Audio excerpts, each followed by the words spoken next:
Wait for it. Wait for it, and we're live. Hey, all you crazy sci-fi and fantasy fans. It's time for your daily dose of shenanigans over here at the Blasters and Blades podcast. Just a couple of nerdy veterans, a Stabby Chaos Coordinator, and one Chief Shenanigator, geeking out over our science fiction passions and fantastical fantasies. A place where magic is king, the sky is the limit, and space is the place. We are the podcast that puts the fun in dysfunction. So without further ado, we're going to let our guest, Miss Lindsay Flanagan, introduce herself to our listeners and viewers at home.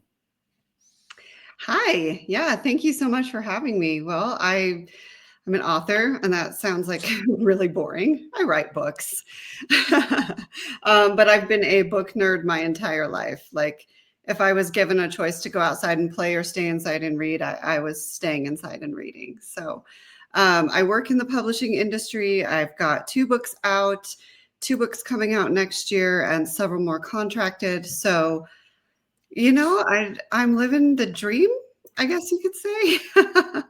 But it's an interesting field to be in, and it's a really fun field to be in too right now, especially with all the different opportunities like this podcast that I know Jana from local author events, and now I get to talk with you too, JR. So are you, and I read your bio that's on your Amazon profile about your love for the mountains of Utah. So are you native to Utah? I am. Yes, I am. So I asked Jenna this, and she wouldn't confirm or deny. So I understand that Utah has this cult because there's so many authors and creatives that come out of there where they draw straws in middle school and they have to tell you what your art is going to be so you can start making it in advance. Is it true? And if so, did you draw the short straw, or are you doing this on your own? This is the first time I've heard of this. So I can't say if it's true or not. It sure didn't happen in Heber City, Utah. But if she was in the cult, that's what she would also say. Yeah, so you will never get a straight answer on this. We keep our secrets close to the vest out here. But she mentions Heber, and it is absolutely gorgeous. So you've asked, where I live, and I live down in the valley part of the Salt Lake Valley. Well, she lives up, around a mountain and behind, and she lives in one of the most beautiful places and shares pictures sometimes. And I always look at it and go, oh, I'm just a little bit jealous. I love my home here in the valley, but I'm just a little bit jealous because she lives in a gorgeous place. Now, if you're in the mountains, does that mean you get like snow and traditional mountain weather? Yes, definitely. So I don't know how familiar you are with Utah, but I'm like 15 minutes from Park City, big ski town. So yeah. She's in the area where you might get snowed in.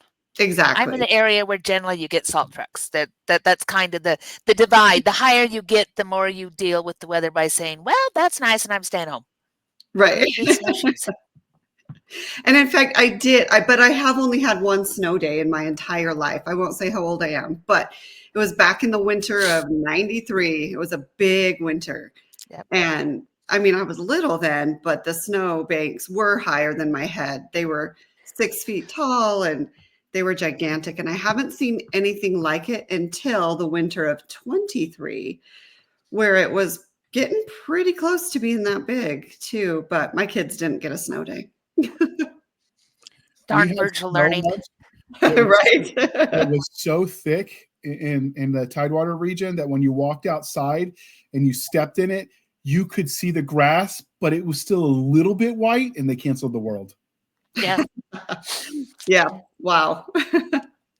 But we make up for it with hurricanes and tropical storms. So, you win I'll some. Take the exchange. Until you buy a house and you're sitting with a creek behind you, you don't always appreciate the wisdom of your grandparents, because she used to say, God willing, and the creek don't rise. And I never understood that until I watched with Hurricane Matthew, the literal creek behind my house rising. And I'm like, okay, I get it now, Grandma. You could stop. Wow. So I guess for you, it'd be the snow. Don't crush your roof. Yeah. The snowpacks can get really heavy. They can. Yeah. We do knock it off. And yeah. So do you at least have a cozy fireplace? Because if I'm going to live in the mountains, I think it's like you have to have a fireplace, right? In my house previous to this, I did. We moved. It's a long story of why we moved from that house, but we did. My sister's in it now, but now we just have those electric fireplaces, and it just doesn't feel the same. You don't get the smell of the fire. Yeah.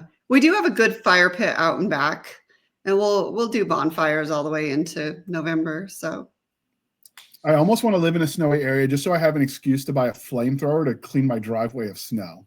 I saw somebody do that on a YouTube video, and I'm like, I totally want to do this. I might burn the neighborhood down, but it would be fun in the beginning. It's either that or the big snow blowers. Our little neighbor has a ginormous, super powered snow blower, and he's like late 70s, early 80s. And nothing in the world makes him happier than when we get a snow that justifies bringing out the big snowblower.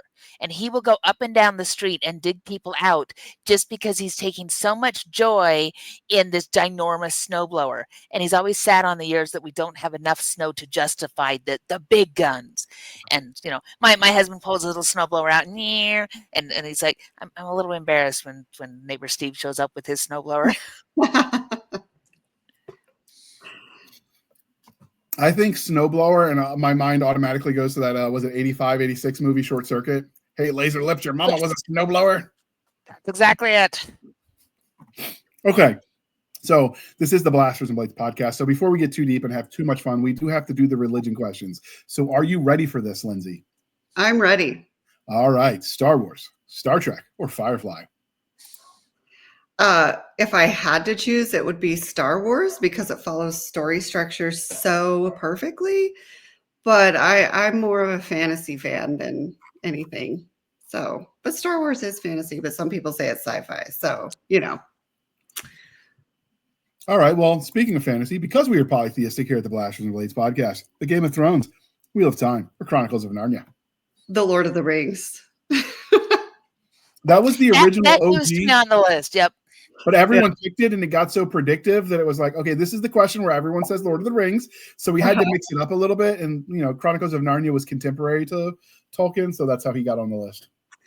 Yeah. So I do like the Chronicles of Narnia. And my husband and I went back to Oxford a few years ago for a friend's wedding. And we went to the Eagle and the Child, and we sat where Tolkien and Lewis, you know, would have a pint. And we had a pint. And talked about it and just thought about all the brilliance that was created in this little pub. But so if I can't pick Lord of the Rings, it would probably be Chronicles of Narnia.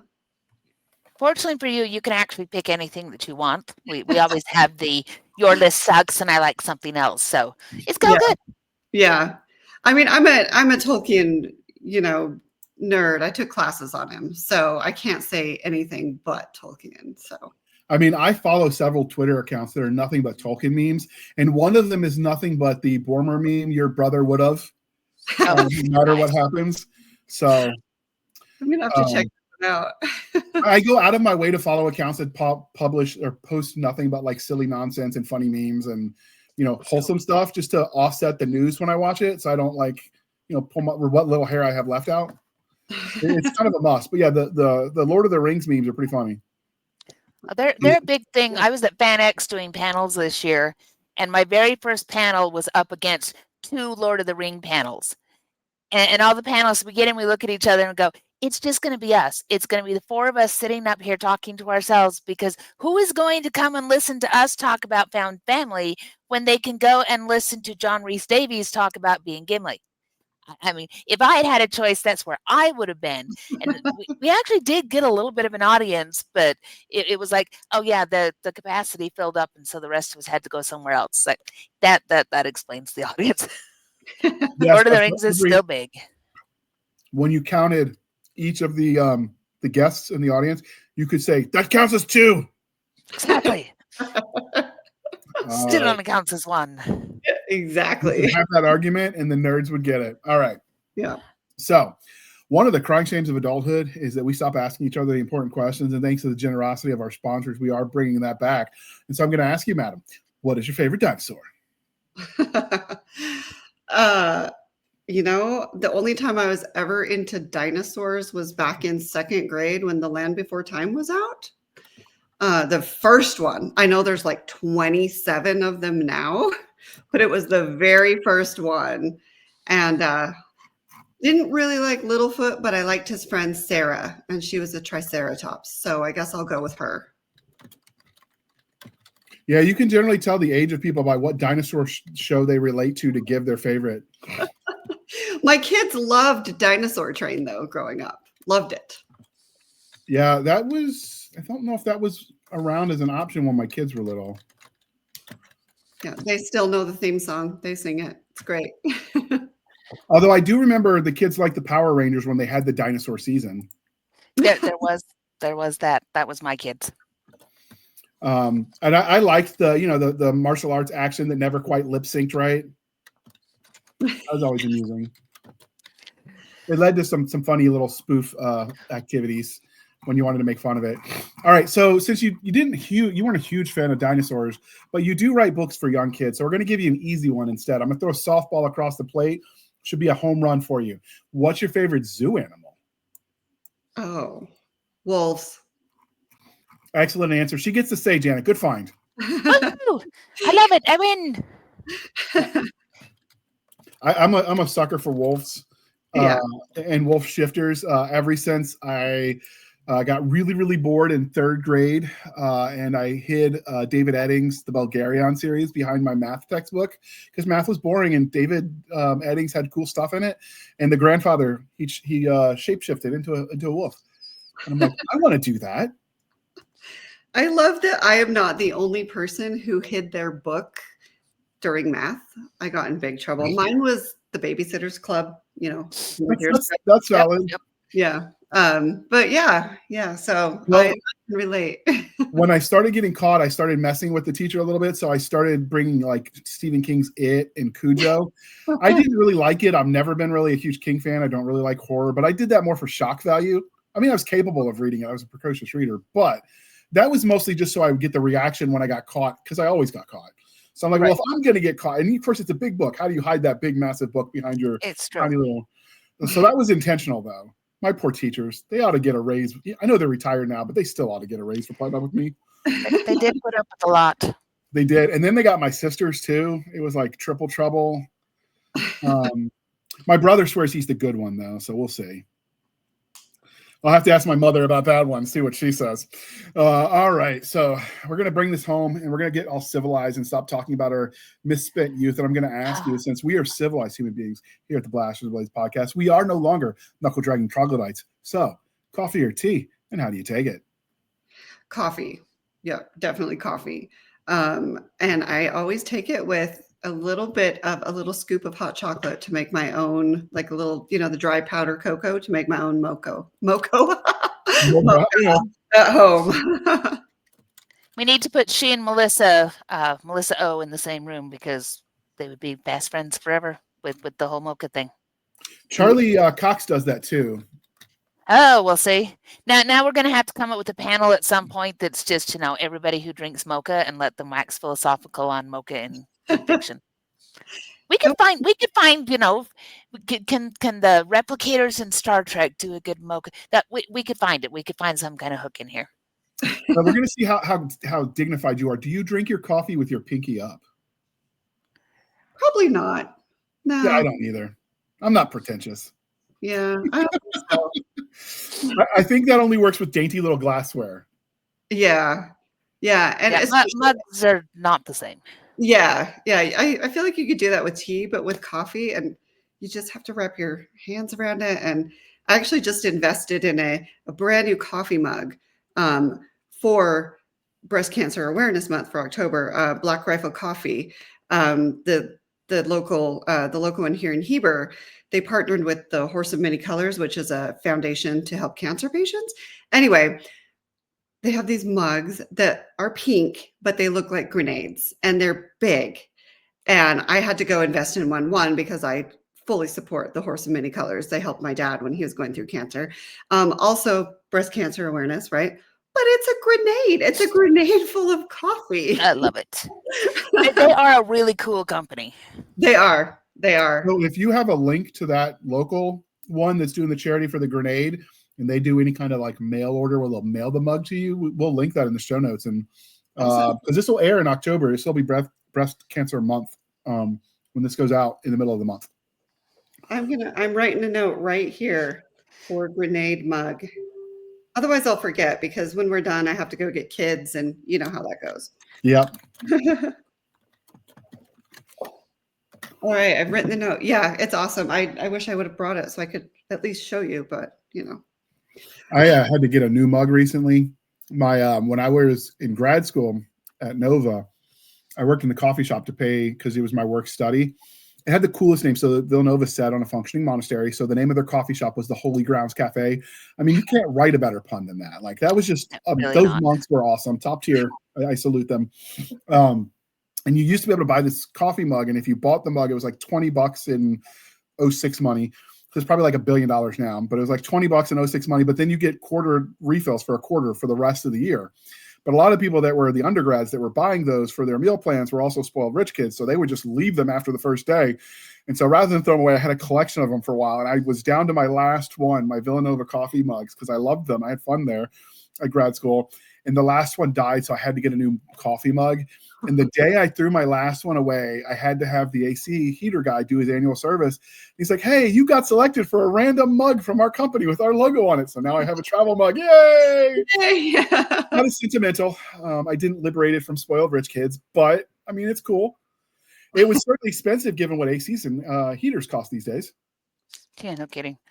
Yeah. So, all right. So, you mentioned in the pre-show that you are, in addition to being an author yourself, you are an editor and you work in publishing. So, before you started in that field, you were a nerd in the beginning. You like to read, you like to consume. How did you get into that? Like, were you always just into reading? Yeah. I believe so. So my undergrad was in English and literature, and I wrote poetry and got published in literary journals. And I was always, in addition to reading, I was always such a fan of words and just the way we are able to tell stories and express our true feelings and reach out and touch others with it. But I wanted to go to grad school after my undergrad, but at the time my husband was in Afghanistan. He was in the National Guard base, he was in Utah, and they got deployed to Afghanistan. And so I was kind of in limbo because I was 22. I was married, which is very young, and I was a college graduate, but I couldn't go anywhere or do a whole lot because my husband was gone and I wasn't really sure what to do. So I had done work study, and I had worked in Utah Valley University's financial aid department, and they're like, hey, we're hiring a full-time, technician, come work for us. So I was like, all right, why not? So I started working there full time, and then realized that I could get my husband free tuition if I kept working there. So when he came home, I just stayed working in financial aid and scholarships. And I actually grew to really, really love it. I loved helping kids go to school. Like that's probably my second passion, like college, go to college, and I loved college myself. It was a great experience. So I worked my way all the way up to associate director, and then I was pregnant with our second child, and I just was writing, reading, doing a lot of writing in my free time with a little kid and everything else. But when we were getting ready, when my second daughter was, was getting ready to have our second baby, my husband and I just kind of looked at each other and we're like, why am I still working? We're going to have to put both our kids in daycare, and why don't I just do what I want to do? So I quit. It was kind of a leap of faith, but I wasn't. Yeah, exactly. It was kind of wild because I was like, okay, because my husband, he had finished school. He's a pilot. He had finished flight school, but he was, just barely becoming a pilot. And I don't know if you know, but they don't make very much money when they start out. It's like $20,000 a year, at least 10 years ago it was. It's a very low pay. So we were definitely taking a leap of faith, but I was also doing an online graduate program in English and creative writing. And I just thought, you know what, I'll just finish this and we'll see where it takes me. Did an internship because I had met at a writing conference a woman named Angela Eschler, and she was brilliant and wonderful. And she told me if I ever needed anything to let her know. And guess what? I need an internship that I can do from home. And she's like, sure. So let's see. So 11 years later, I'm a senior editor at Eschler Editing. I also do a lot of stuff with our website and our social media. Here I am, still doing that. And then I've dabbled here and there at publishing companies, editing for traditional publishers. I even worked for some literary agents for a while. And now this is a fun story. Jana, I don't even know if you know this one, but I got suckered into working over at Ronan Weatherford Publishing. Oh, you mentioned that you got suckered over, but not what happened thereafter. So I must know the rest. Yeah, this is fun. They'll probably be like, don't tell the real story. I can just hear them, but I'm going to tell the real story. So after all my efforts writing, finally got an agent. She was wonderful. We clicked. We were an awesome team. We did the whole round of submissions to the Big Five. Didn't get anywhere. And then she said, there's this smaller press that's interested. Do you want to look into them? And I was like, yeah, sure. Why not? I've been writing for so long. It would be fun to get published no matter where. We ended up signing with them. They signed me for 3 books. And I had such a great experience with them that when I went, they had this author retreat because they were still pretty small back then that they could do an author retreat. I went and I met them and they were like, oh, you edit. And I was like, yeah. Oh, no.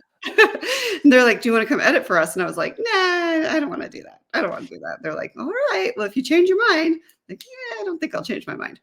So I invited them to Superstars Writing Seminar, which Jana goes to every year as well.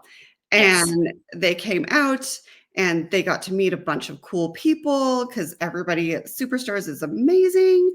And we went to the bar and they were like, and I was with who I call my work wife. Her name is Sabina Berlin. She does all my editing. I do all her editing. Our husbands are both pilots and good friends. So she's my wife. So we were there at the bar and they said to me, Casey and Amy, who are the CEOs of the company, they were like, so you won't edit for us? I was like, nope. They're like, here, have a beer. I'm like, all right. Are you sure you won't edit for us? No, I don't want to do that. Here, have another beer. Uh-oh. Will you publish for us, Lindsay? And I was like, can Sabina come? They're like, yes, she can. I'm like, all right. So that is how I got suckered into working for them. But I got to bring Sabina along. But that is how I came to work for the publisher that I'm published with. So it's always a fun story to tell. And I love it. With how much I like beer. And it's true. I'm a beer snob. I don't drink wine. I don't drink cocktails. I'm all about the beer. So we publish, Sabina and I publish young adults and upmarket and romantasy and romance and work for and by women. That's our jam. That's what we do over there. So since you're a beer snob as well, my first publisher is from the UK, and him and I have gone back and forth since we met in 2015, arguing about the proper temperature to drink beer because he thinks it should be room temperature because he's weird and British. Yeah. I love him still, but they're just weird over there. So I'm glad someone else appreciates the proper temperature of beer is freezing. Yeah, ice cold, absolutely. I grew up knowing that it had to be ice cold because actually my family that's a fun story too. My family are Mormon pioneers, but my great grandfather, he owned the local pool hall, and bar in town in Heber, a million years ago.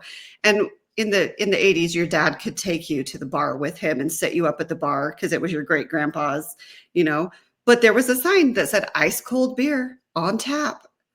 That's the only way to drink it. Ice cold beer on tap. This lady gets it. Jana, you did a good job finding this one. I approve. I tell you, I find the best guess. And okay, so I don't drink beer, but I do drink root beer. So can I still be in the club? I agree. It has to be ice cold. It has to be, as cold as possible. Frosty mug root beer, or frosty in a really cool bottle. Yes, absolutely. And it's sweetened with honey, so I can drink it late at night and not get a sugar rush before I try to go to bed. So there you go. Well, one of the side effects that's glorious, if you were, of a TBI is that caffeine puts me to sleep, so I can drink it right before bed, and I have no problem. Want to sleep? Drink some coffee. So I just drink. That explains so many things about you, JR. It does. It does. You just scramble your noggin one too many times, but what are you gonna do? So that is how you got into the publishing industry and your journey into reading. When did you decide you liked writing? Were you always writing stories even as a kid, or is that something that came later? Yes, I remember this was also in second grade. Second grade must have been a big year for me.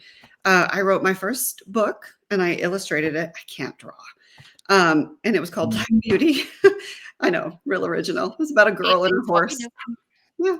So, yep, I've been writing for as long as I can remember. So, yeah.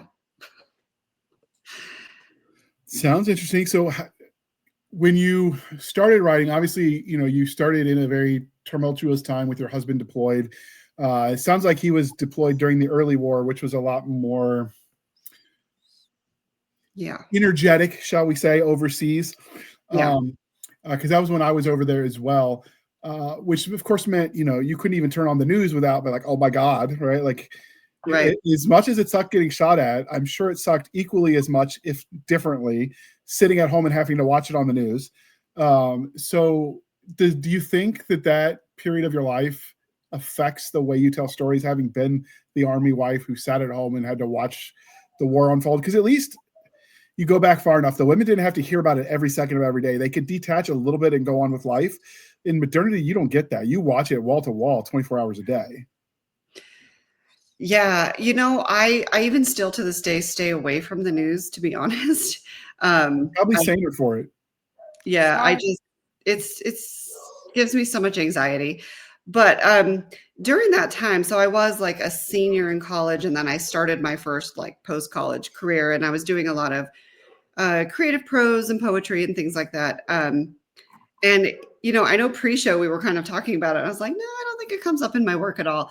But during that time, it definitely did. I wrote a lot of poetry and a lot of creative prose about him being gone. And we still have a lot of it today, and I do in Little Red Wraith. I know we're probably going to get to that at some point, yes. But in that sooner or later. Yeah, sooner or later. In that book, she does get married and he does go off to war. And so I think, yeah, it's there. I just didn't really consciously think about it, but I was really, a lot of my characters really are a lot like me. And yeah, that was there. And interestingly, so I stayed away from the news, right? But I had a brick cell phone. Maybe it wasn't a brick. Maybe it was a little bit smaller at that point. But my senior Nokia flip phones back then. Yeah, I think it was maybe a Rubbermaid ones you could run over them with your car and still keep working. Yes, they're so much better. But I was on a literary journal on the acquisitions team, and I remember we were meeting at somebody's house and we were going through all the submissions. And I kept the cell phone with me because even though it wasn't normal to do that back then, I kept it with me because if he was going to call, that's the number he would call. And we were going through all the submissions and he called and I was like, okay, I gotta take this. And I clearly remember him. I'm like, hey, hi, good to hear from you. And I clearly just to this day, he just said, Lindsay, I love you. If I don't call for a few days, don't worry. And I'll talk to you soon. And I was like, okay. Cause I knew I couldn't ask a lot, but I was also like, are you going to be okay? And yeah, I hung up and just thought, well, great. Now I'm not going to sleep.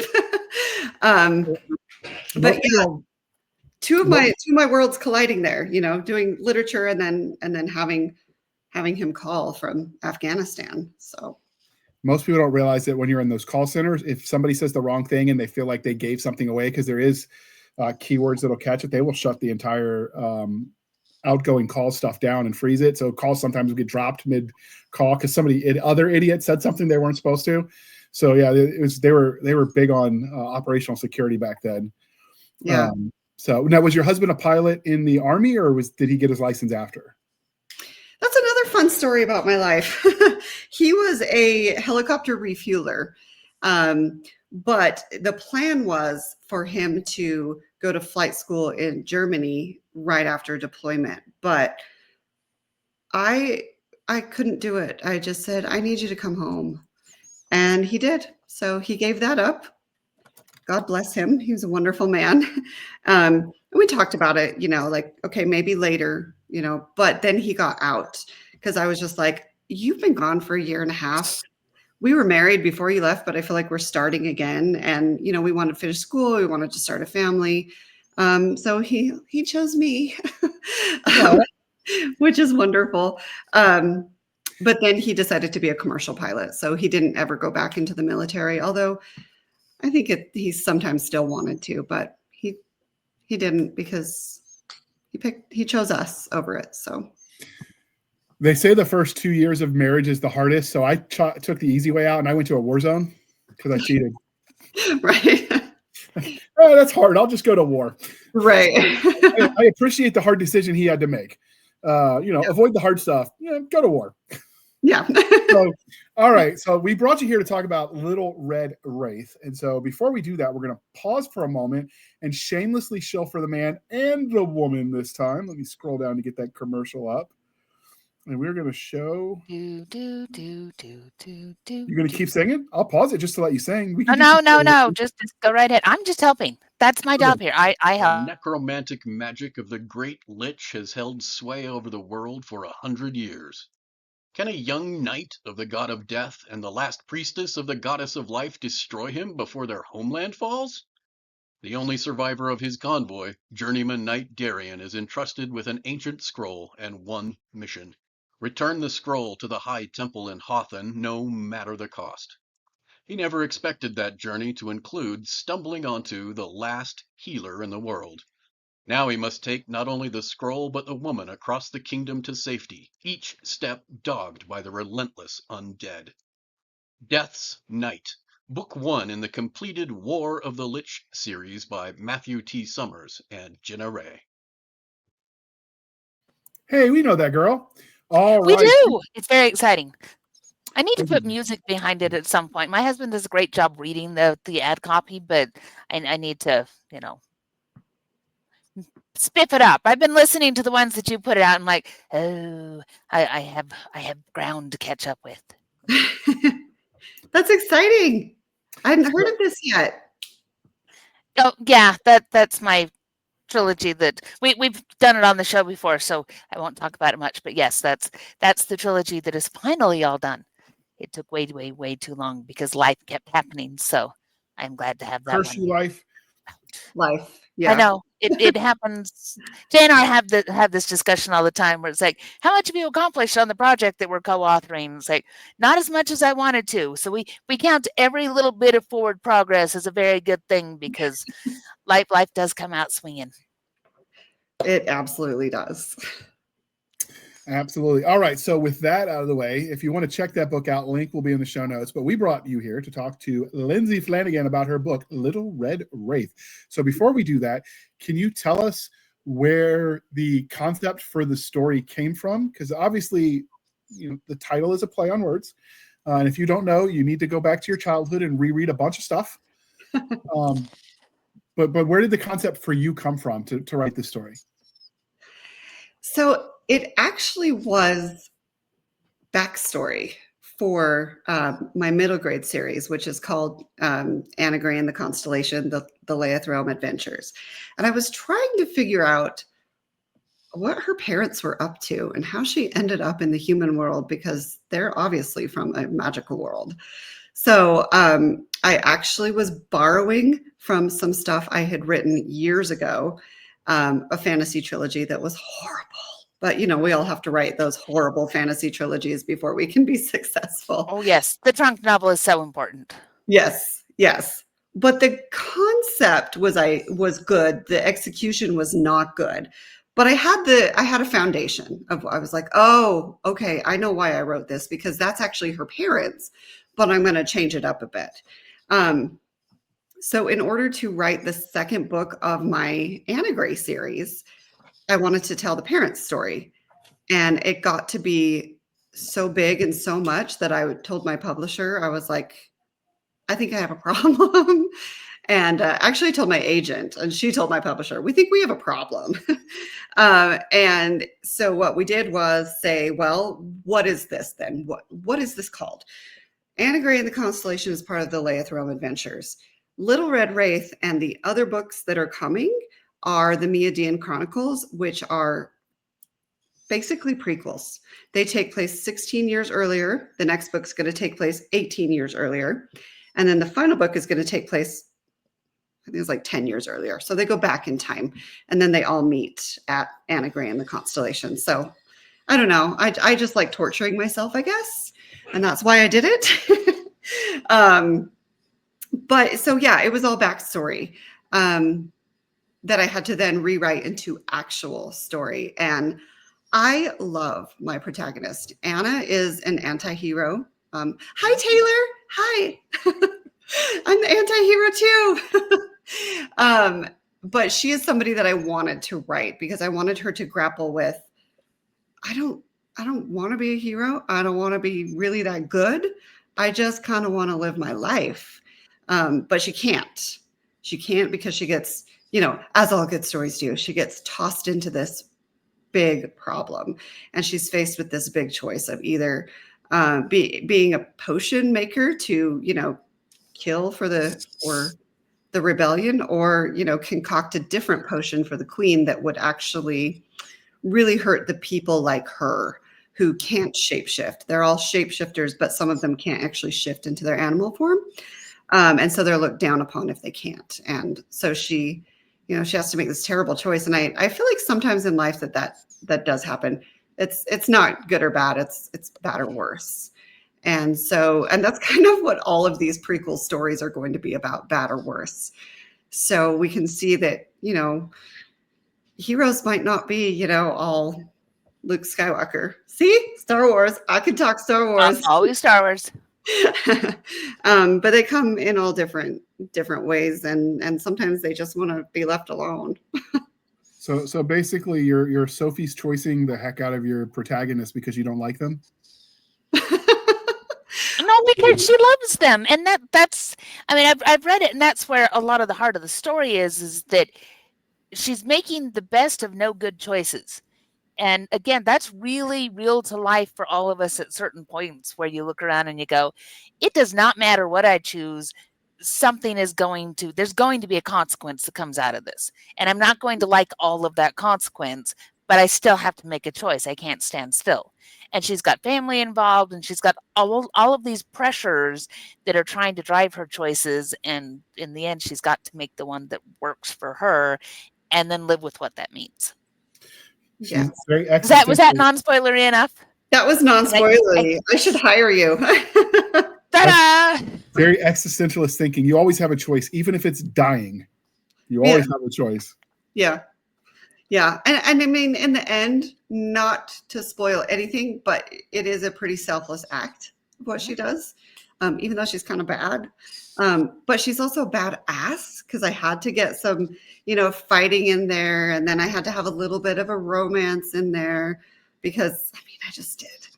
So if I had to pick a favorite book, it is Little Red Wraith. Like, I love Anna Gray. I love my upper middle grade. I love empowering girls. But I'm really kind of gravitate toward darker stories. And that's what this is. Right. And so content-wise for our audience, I know the answer. I'm going to ask you anyway. What?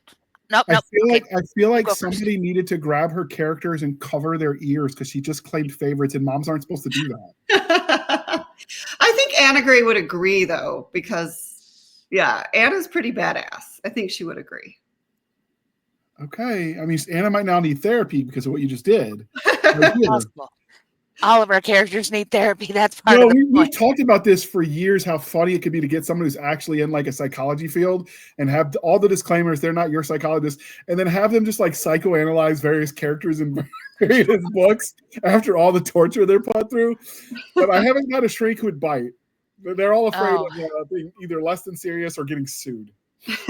Can you imagine like a real series of that, just little 2-minute clips of somebody who actually knows what they're talking about, psychoanalyzing various characters? I'd watch it. It would be hysterical. That's right up there with the commercials Arlie Emery did before he passed, where he was the counselor and he threw the tissues, you jackwagon and throw the tissue box at people. Yes. we could do that bit too. But okay, so Jana, ask the question now. Can I come back? Okay. Yeah, you can come back. We're good. This is one of my favorite questions. It's one of the questions JR assigns me to ask people because it's one of my favorite questions. So this comes up because I'm a mom, and a lot of our listeners are grown-ups with younger people in their lives. Mm-hmm. So it's YA, it's middle grade. Is there any content warning, anything that they need to worry about, or is this pretty straightforward? Your teens are good. Nothing they have to think about. No awkward questions that have my daughter coming up and asking mom for explanations. Before I answer that, can I please just say that I had my daughters watch Hocus Pocus, and my youngest goes, "What's a virgin?" Someone who lights a candle. Yes, that's someone lights a candle. That was the best line in the entire series. Yeah. As a parent, I'm like, yes, this guy gets it. Yes, it is. So I didn't want to do that with my books. I didn't want kids to have to go, "Mom, what is that?" My middle grade, anybody can read them. Teenagers enjoy them. 9-year-olds enjoy them. Young adults, because there is some violence, I would say like 13. It's not graphic, but 13 is probably the youngest. My daughter, my oldest daughter, she read it at 13. She actually read it at 12, maybe. But I have this adorable little fan. She's like 9, and she read it, and she like drew a picture. It was like, "I'm the Little Red Wraith." And I was like, that is the cutest thing I've ever seen. So, I mean, there might have to be. That's winning. Yeah, there might have to be some discussion of, is it okay to poison people? Probably not. But that's fantasy also. So I write for my daughters. So if I don't feel comfortable putting it in for my daughters, I just don't put it in. Fantastic. That's what our fans want to know. Who do we align this with? All right, Jay, our next question. No, I mean, it's important if for no other reason, because, generally speaking, when you get bad reviews on books, if you read the books, because at one point in time we drilled down into the reviews, and what I realized is that half the reviews hated the book because of X, and the other half of the book loved the book because of that same X. And so what it really comes down to is love it or hate it. It's a misalignment of what you expected and what you got. So if people know what to expect, generally speaking, people don't waste times on books that aren't really what they wanted to read anyway. And so you kind of can course select that way, and I think everybody wins because life's too short to read bad books. So find something that suits you, and we won't tell you what that is. I'm not going to yuck somebody's yum. Exactly. Yeah. So I do think it's an important question, if no other reason, so people can pick, what they're interested in. So absolutely, there's an audience for everything. So if you were gonna, obviously this is fantasy, and you write for your daughter, so you're presumably writing for young girls.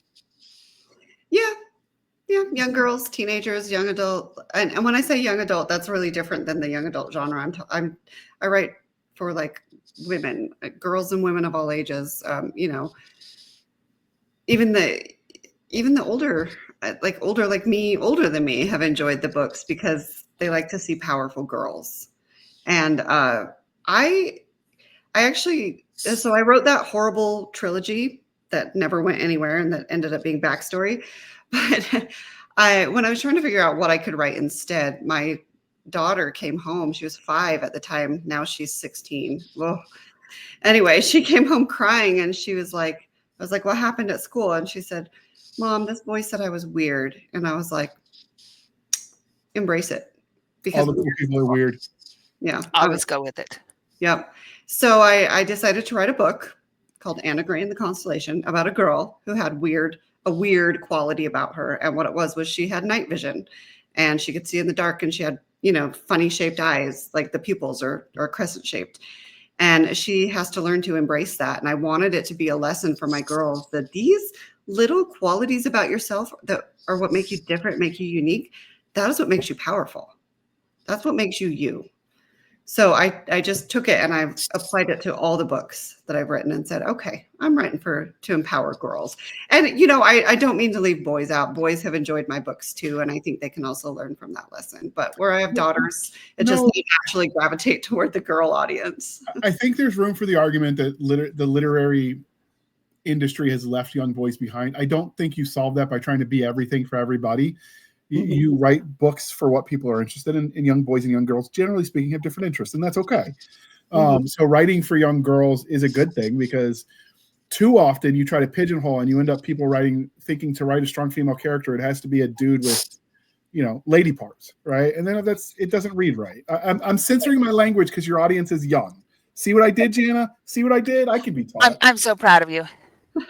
And so, like, I think that's a good thing.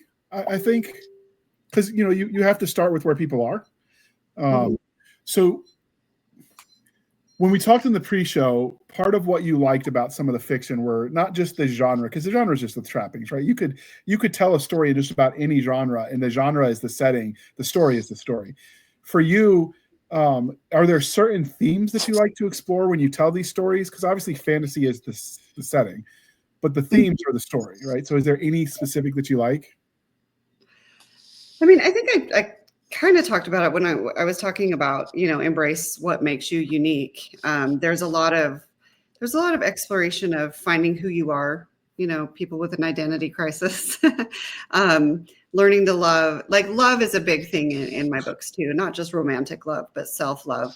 I had a pretty low self-esteem growing up, and I wanted to help girls, understand what that was and why they needed to love themselves first. There's also a sub-theme of bullying in my Anna Gray book. And it's not about getting back at the bully, never. It's forgiving them, and trying to understand where they come from. And that a lot of the times it has nothing to do with you, and it has to do with something going on in their life. And yeah, I think that did kind of come from the fact that my daughter was, I don't know that she was bullied, but she was told she was weird and made fun of. And I needed to give her some way to handle that and to be able to forgive this person.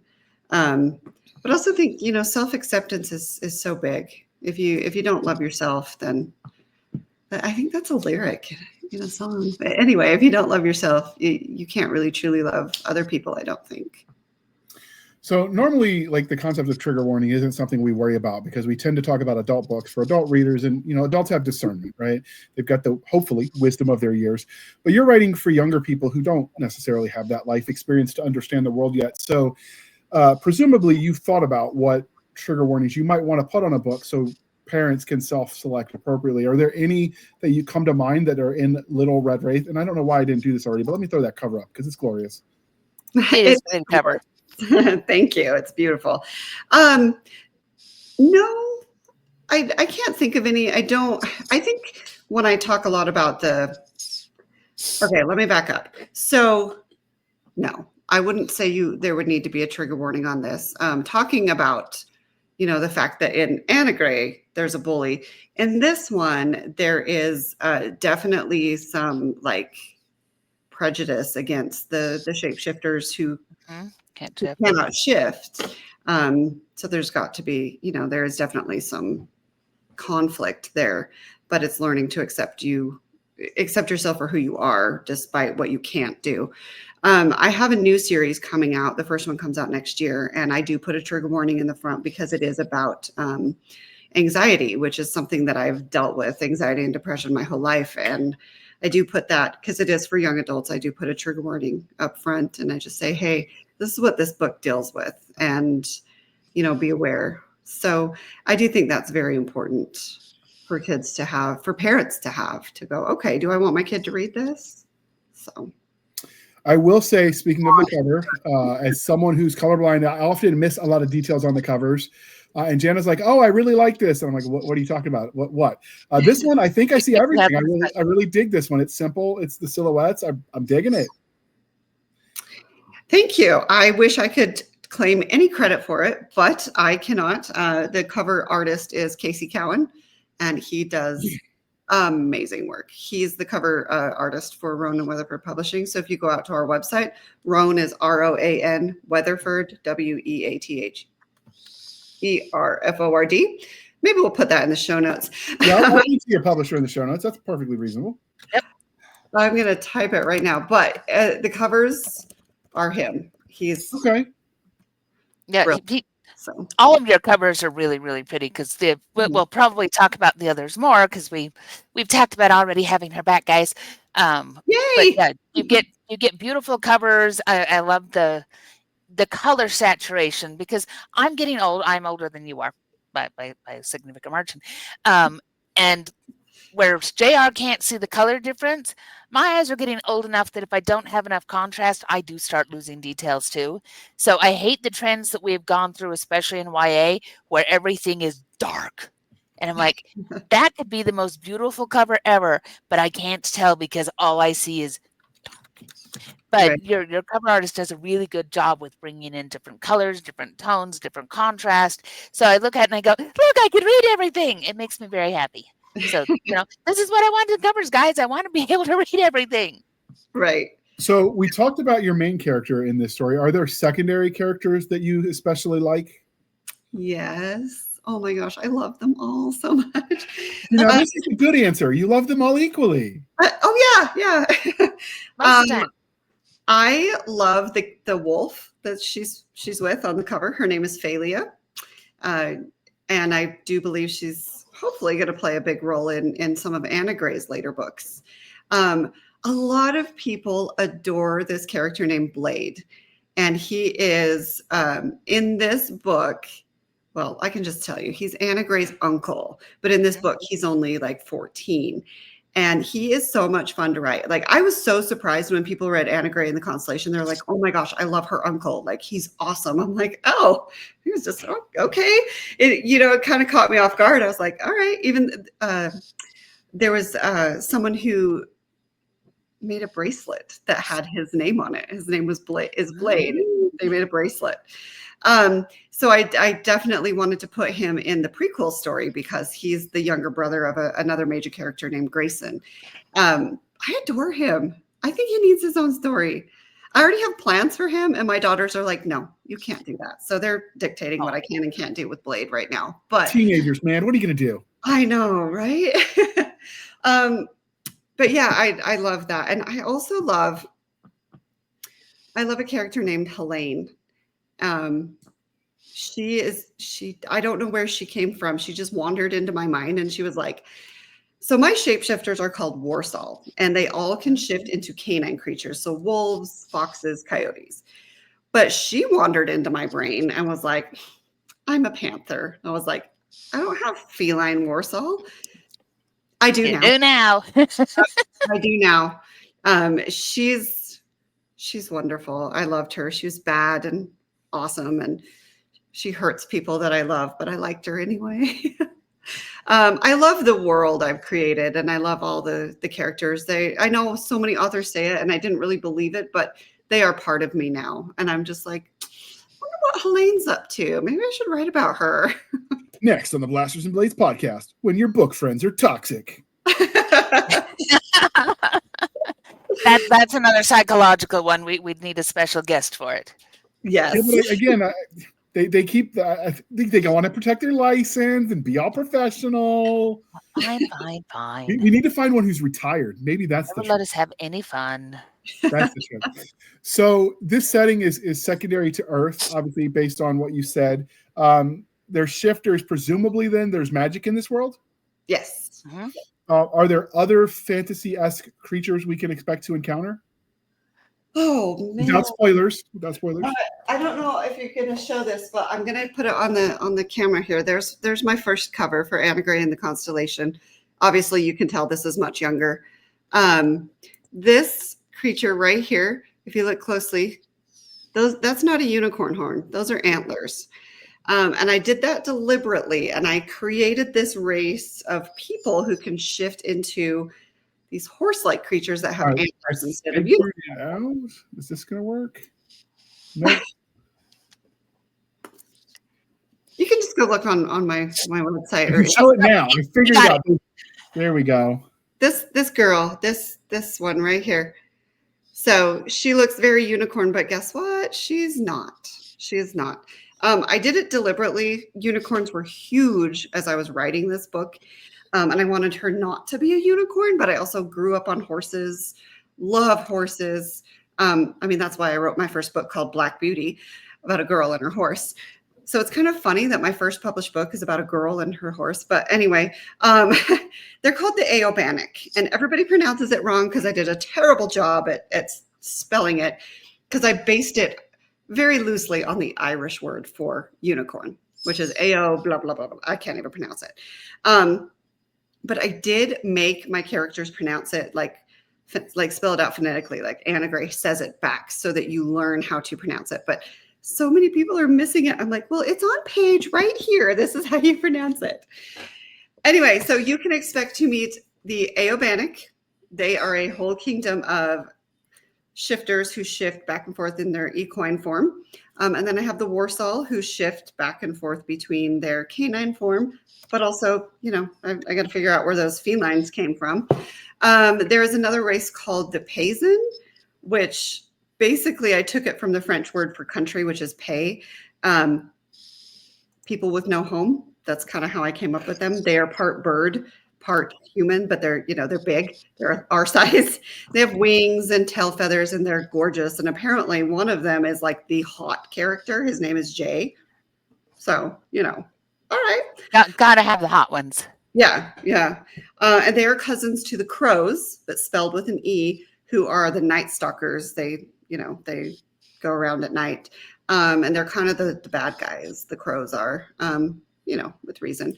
And then in my new book that comes out in April, it's the next book in the Anna Gray series, there is a race called the Marabanic, and they turn into seahorses with unicorn horns because I had to get a unicorn horn in there somewhere. But they're big seahorses. They're human-sized seahorses. So if you're listening on podcast land and you want to check it out, her art, we do link to her website on the show notes, and she has the art. But if you just want to hear it described, the Anna Constellation book cover very much had Lisa Frank art vibes from the Trapper Keepers of the 80s and the 90s. Yep. If you're old enough to remember that. That was the art style vibe it went for, but cooler because, you know, horns and antlers and stuff. Yep. That so many people have told me that, and I'm like, sweet, because I grew up then. Yep. It aligns. Yeah. So one of the things you see with some people that write, they start their books for children. As their core audience grows, the story grows in maturity, right? So we're thinking like a Harry Potter, for instance.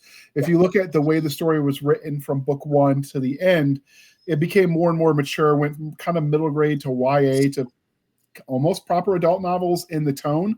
Is that something you plan on doing as you progress further in this universe, or are you going to stay pretty consistent? I do tell people that Anna Gray does have the Harry Potter complex and that she is 14 in the first book, but by the time I finish the series, she will most likely be 15 or 16. So it's technically, if you want to get old technical, upper middle grade. So it very much toes the line of young adult. Yeah. So she'll be a little bit older, but I will still keep the content very appropriate for, you know, 10, 11, 12-year-olds. I want it to be clean for them. My young adult prequel series also keep it clean too, but it might be a little bit more like, because there is more violence in this one, not graphic, but there's more violence. There's definitely more romance. By the end of the Anna Gray series, my daughters are like, she better be with someone. I'm like, all right. Get it together, Mom. Yeah. Yeah, I've heard that. Right now, there are crushes. They're just fun little crushes. But in the prequel books, there's more romance for sure. And I do have a specific, completely out of this world. It's a whole different series, young adult, and it's romance. So you say it's fun little crushes, and it's all fun and games until someone puts a hex on you. I'm just saying. I've seen this story play out. I know how this goes. So are there any themes that, because, you know, like I said, part of the fun of exploring fiction is that you can play with ideas that you think you're going to explore with the main character as she evolves, or is it going to just more follow the plot that you set up from book 1 to its natural conclusion? So this Little Red Wraith became the first book in the prequel series rather than the second book in the middle grade series because it just wasn't working. The second book in the middle grade series, it was a subplot, and my critique partner, he was like, this is actually your story. I was like, oh, all right. And I didn't really know what the theme was because all in the first book, it was about her learning to accept herself for who she is. This book, I had a hard time figuring out what I wanted her to figure out. I just said figure out twice, but you know what I mean. We're good. And what I came up with is where she knows who she is now, but where does she truly belong? Where's home? And I play with that theme a lot in Anna Gray and the Red Fox Girls. I don't think I even told you the name. That's the name, Jana. Anna Gray and the Red Fox Girls. Yes, you actually did on the last email, and I'm very excited because my daughter is a big, it's her whole thing with all of the canines and that kind of thing. She's in. So awesome. And Red Fox Girls, totally in. Yeah, love it. So that's what that one was about. So, and I do have the name for the next book, and I have kind of an outline, and I know where I'm going with it. But I don't know that I'll actually figure out what theme I really want her to delve into in that book. In the prequel books too, like we're going to have another situation where the main character is a different main character. It's actually her sister. It's this person's sister, where she has to choose between bad and worse too. So, yeah, that's fun. I don't know. I think it just kind of comes to me as I'm writing it. I'm like, okay, what should they be learning in this story? Or what do I want my readers to learn in this story? Okay. Once the story of these characters concludes, because every story has a natural ending, do you think you'll tell more stories of different characters in the same universe, or do you think you'll move on to different universes? I think that remains to be seen. I have 2 more outlines. So I have the next Anna Gray book. I have the next young adult prequel book. It's called Ashes Falling Down, just so you know. And then I have the other prequel book, and then the final middle grade book. And by that point, I might be worn out, but I don't know. It's hard to say because they're, like we said earlier, they're just so much a part of me. And my daughters have grown up with them. So they're kind of like my kids too. But I won't choose my favorite again. Okay. The last and most important question. Would you live in this world if you could? Yes, absolutely. Absolutely would. I actually believed the idea for it, of it being a portal fantasy, absolutely came from my childhood, where I would go out into this field that had a whole bunch of trees. And I just knew that if I could find the gate to this magical world, that I could go live there. So yes, I would. I bet you like that bridge to Terabithia, didn't you? I did. Well, you gave those vibes. I should reread that. It's a good one. Is there anything we didn't ask you about Little Red Wraith before we wrap this up? Because we did promise Jana we'd try to keep these to an hour. Yes. So I do get asked a lot if it is a Little Red Riding Hood retelling. And I have to correct people, and I say, no, it is a reimagining of where the fairy tale may have come from. And that's how my world was created, where I thought, this is probably where the fairy tales came from. So, yeah. I like that. Jana, write this down. This might be a fun podcast topic. Reimagining versus retelling. Modern, like with the fairy tales. Because a lot of people do that. They'll take the fairy tales and they'll just redo it in a modern setting because, they're public domain. And I'm sure there is a difference, and we could get Melissa on it because she's the, book expert. Oh, yeah, this would be lots of fun. Okay. Because I can think of lots of ways that can go, because you do get those ones that you're like, you can definitely see where it came from, but it's taken in its own place, versus the ones that it very much follows the story, but in a slightly different place or whatever. So yeah, we can have fun with that. That's right up there with like the difference between paying homage to something you liked, standing on the shoulders of giants, or just flat out copying. Yes. It's all in the nuance. All right. So this is the part, dear listener, dear reader, dear viewer at home, where I remind you to please be kind and speak your mind on the reviewing platform. Your reviews help the right readers find the right book, so do your part. And if you have a young reader at home or a young lady who might enjoy a book about young ladies doing cool things, check this book out, buy them a copy, buy 10 copies, and give away to their friends. You could have a slumber party for them, and they each get their own copy as a guest prize.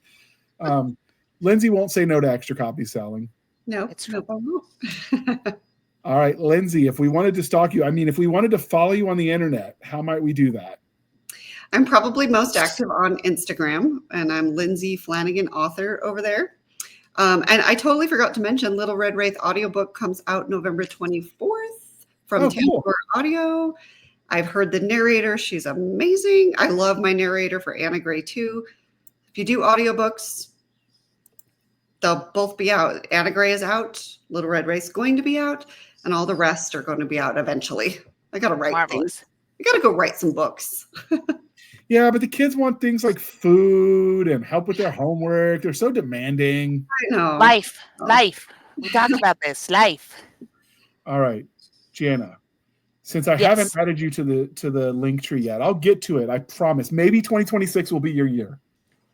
Possibly. I'll keep my fingers crossed. But until then, if someone wanted to follow you as our intrepid co-host, how might they do that? As usual, you can find me over at opalkingdompress.com. That is where me and my multiple personalities hang out. It's in need of a serious update, people. I know you've written me about it. I'm working on it, but see the previous whole life thing. I will get it all updated. But also you can sometimes find open calls there. I know a lot of our listeners are consumers of the media, but for those who like to write it, I do occasionally have open calls for my small press, and I like it when you send me stories, but I think I'm finished for this year because I have too much to do. Anyway, so you can find me there. You can also find me over at Linktree, linktr.ee/Opal Kingdom Press, and I'm getting all the links put in there. I am never the winner of hide and go seek on the internet, so if you go hunting around and you look for Jana S Brown or for Jenna Ray as an author, you will find me out there somewhere. I'm on Author. I'm on Amazon. I'm on Facebook. I'm on many of the things. So come and find me. Come have a chat. I like it. I will warn you, if you submit to her anthology, she likes to edit out all your fun cuss words. She's weird like that. Know your audience, man. All right. And you can find us, dear listener, on our Linktree, linktr.ee, Linktree/Blasters Blaze Podcast. Again, Linktree/Blasters Blaze Podcast, where we link to all the things: the BitChute, the Rumble, the YouTube, the TikTok, the Twitters. We've got our Spotify, our Discord, our Blasters and Blaze Facebook group and Facebook page. We have our email, blastersandblazepodcast@gmail.com. Again, blastersandblazepodcast@gmail.com for professional purposes only, people. Save the shenanigans from Stabby Stab over there on the Instagram, the Twitter, and the email. You can support the show by going to buymeacoffee.com/author J.R. Handley. Again, buymeacoffee.com/author J.R. Handley. Be sure to put in the comment section that it's for the podcast, and I promise I will keep my co-host duly caffeinated. They will drink that coffee brand coffee till it pours out of their eyeballs, and we will swim away on a river of caffeinated goodness, people. And for Jana, just for you today, Jana, it will be hot chocolate this time. We'll swim away on a river of as long as it's like that river in Willy Wonka, I'm good. My mind went there too. The Oompa Loompas. It's a thing. Yeah, but would you eat it after they'd been in it? I don't think I could. No, I really wouldn't. I'd be grossed out, and then also thinking about cleaning it. And, all right, move on, keep going. All right, if you want some of that coffee brand coffee, the link will be in the show notes. The discount code is podcast grunts. You get 10% off. We get a little bit of a kickback. It's a win-win, people. And even better, this is not a drop shipping operation. These beans are roasted in the continental United States by an American company, roasting beans by employing American citizens and shipping them all over the continental U.S., Hawaii, and Alaska. I do believe if you get them through Amazon, although we don't get a kickback for that. But if you are international, you can buy their beans through Amazon. I believe Prime will deliver them to you. And with that, thank you for spending some of your precious time with us. For my crazy co-host, I am J.R. Handley, and this was the Blasters and Blaze Podcast. We'll be back next week at the same time, where we'll indulge our love of nerd culture, cheesy jokes and all things that go boom. And with that, thank you for coming on, Lindsay. We'll have to have you back. And Jana knows you well enough to know what panels might fit, so we will have to have her pester you when we do panels. Sometimes we do interviews like this about an author and their book, and sometimes we just pick a topic and we bloviate. So you're welcome to come and get nerdy. I would love it. I'll be here. All right, outstanding. With that, I'm going to hit the end button. Don't cuss, Jana. Jeez.